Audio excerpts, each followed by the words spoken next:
Alam niyo ba mga idol, ano lang to part 2 lang to sa reaction ko sa sa nangyari kay Diwata.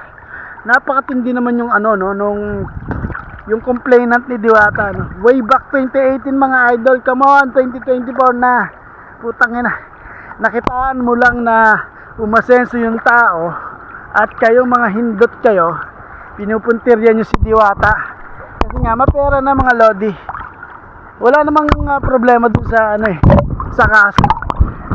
Pero dapat nga ba naman na magkakaso dun sa tao, walang pera siya nung mga araw na yun, 2018. So anong mapapala nila, Anong mapapala nila na pag-aksayahan ng oras si Diwata, sino lang ba siya para bigyan ng oras, So wala silang mapapala kung may pakulong man nila yun o what is the benefit? Nothing.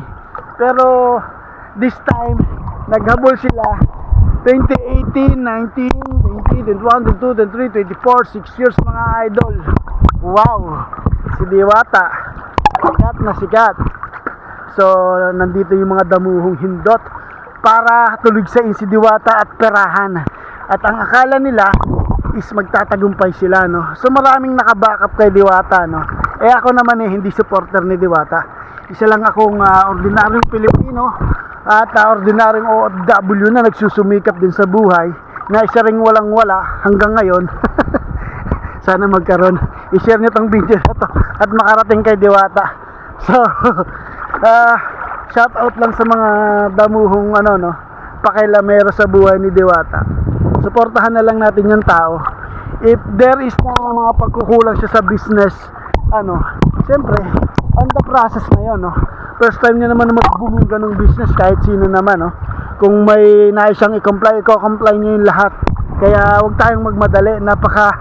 Imposible na instant gusto niyo tapusin agad lahat ng gusto niyo mangyari para kay Diwata. Come on guys.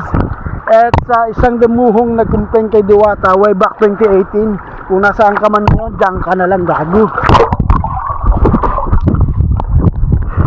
Sarap maligo. So shoutout nga pala sa lahat ng mga OFW at mga kababayan kong Pilipino na pakilamero. Sige lang, ganun talaga ang buhay sa Pilipinas. Kapag hitik sa bunga yung puno is babatuhin ka. So keep it up lang Diwata. Ganyan talaga ang buhay. Marami namang sumusuporta sa iyo at alam nila ang tama at mali. Alright.